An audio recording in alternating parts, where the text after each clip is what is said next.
Hello and welcome to Last Week Tonight. Tonight's topic: Elon Musk's latest endeavor, the Department of Government Efficiency, or as he insists on calling it, Doge. Yes, like the meme, because subtlety is dead, and Elon Musk is apparently the one holding the shovel. Doge's mission, according to Musk, is simple: drag the US government kicking and screaming into the 21st century. Their first target?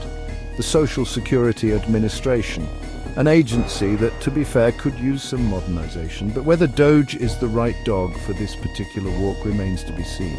Musk, in his infinite wisdom, seems to believe that the answer to every problem is more technology and fewer humans. This brings us to Doge's ambitious plan for the SSA, which involves a technological triple axle with a high probability of ending in a faceplant on the ice. First, they want to migrate the entire system from its current COBOL programming language to Java. Second, they're planning to replace the existing mainframes. And finally, they aim to significantly reduce staff and close offices nationwide. On paper, it sounds like a recipe for disaster. And in practice, well, it's somehow even worse. Let's start with the COBOL of it all. COBOL, for those of you lucky enough to have never encountered it, is a programming language older than time itself. It's what the dinosaurs coded on. Okay, that's not entirely accurate, but it is ancient. And while Musk seems to think COBOL is as outdated as an 8-track player, many experts disagree. They argue that COBOL, for all its quirks, is reliable, secure, and perfectly capable of handling the SSA's massive workload. The problem is, finding experienced COBOL programmers is like trying to find a sober person at a college fraternity party. It's not impossible, but you're going to have to wade through a lot of questionable life choices to get there. Java, on the other hand, is a much more common language, making it easier, theoretically, to find programmers. But here's the rub. Migrating a system as complex as the SSAs from one language to another is not like switching from regular Coke to Diet Coke. It's more like trying to swap out the engine of a moving car while driving on the freeway during rush hour, in the rain, blindfolded, with a hungry badger in the passenger seat. In other words, it's a logistical nightmare with a high potential for catastrophic failure.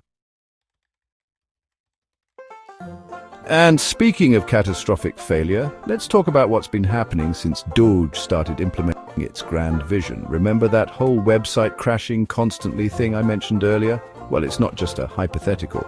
The SSA website has been about as stable as a newborn giraffe learning to walk. People trying to access their accounts are met with error messages, blank screens, and enough frustration to fuel 1,000 angry tweets. And if you thought calling the SSA hotline would be any better, well, bless your heart. Call centers have been completely overwhelmed, with wait times stretching into hours. People are forced to listen to that god-awful hold music on repeat, slowly losing their will to live one Kenny G saxophone solo at a time. It's a symphony of bureaucratic dysfunction, and the only conductor in sight is Elon Musk, waving his baton with reckless abandon. But wait, there's more, because Doge's plan doesn't just involve technological upheaval. It also includes a healthy dose of good old-fashioned staff reductions and office closures. Musk, in his infinite wisdom, seems to believe that we can somehow automate our way out of needing human beings altogether. But here's the thing about the SSA. It deals with real people, many of whom rely on those in-person interactions and personalized assistance. Closing offices and reducing staff might look good on a spreadsheet, but it has real-world consequences. It means longer wait times, reduced access to services, and increased frustration for everyone involved. And let's not forget about the thousands of SSA employees who are losing their jobs. But hey, at least Elon Musk is happy, right? After all, he's saving the government a few bucks, and what's a little inconvenience for millions of Americans compared to the satisfaction of seeing a billionaire's net worth increase? Section 5 data dogfight, legal battles over access and transparency. Now, if you thought the story ended there, you clearly haven't been paying attention, because Doge's attempt to overhaul the SSA has also sparked a legal battle royale worthy of its own courtroom drama series. It all started when Doge requested access to a treasure trove of sensitive SSA data. Their justification? To root out fraud, of course, because what's a good government efficiency project without a healthy dose of baseless accusations and fear-mongering? Advocacy groups, understandably concerned about the privacy implications of handing over such sensitive information, filed a lawsuit to block Doge's access. and in a shocking turn of events, a judge actually sided with them. The judge, in their ruling, pointed out that Doge's request was about as specific as asking for all the data you have. It was a blatant phishing expedition, and the judge wasn't having it. Doge, of course, appealed the decision because apparently accepting defeat is not in their vocabulary. The legal battle rages on, and the only winners so far are the lawyers who are billing by the hour. Section 6. Critics cry foul. Is Doge disrupting or dismantling social security? So let's recap, shall we? Doge's grand plan to modernize the SSA has resulted in website crashes, overwhelmed call centers, staff reductions, office closures, and a legal battle over data access. It's enough to make you wonder if the entire thing is just an elaborate prank orchestrated by a bored billionaire.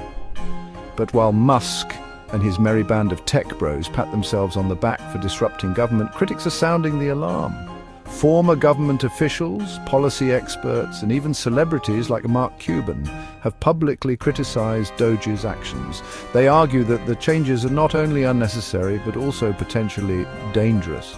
They point to the chaos and confusion caused by the rapid implementation of these changes, and they worry about the long-term impact on the millions of Americans who rely on Social Security.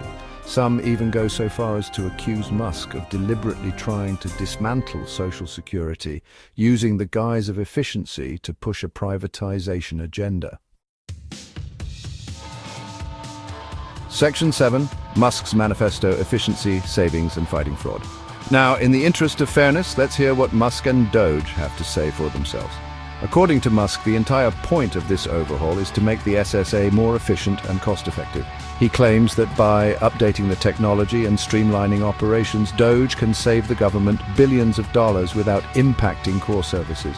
In fact, he insists that beneficiaries will actually receive more money thanks to these changes.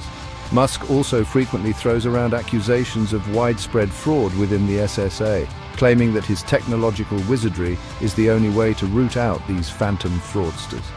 He paints a picture of a system rife with abuse, where lazy government bureaucrats are handing out taxpayer dollars like candy on Halloween. It's a compelling narrative if you ignore the fact that there's little evidence to support it. Section 8. Social Security's solid ground, a system that works for now. Here's a fun fact that tends to get lost in all the Doge-related drama. The Social Security Administration is actually pretty good at its job.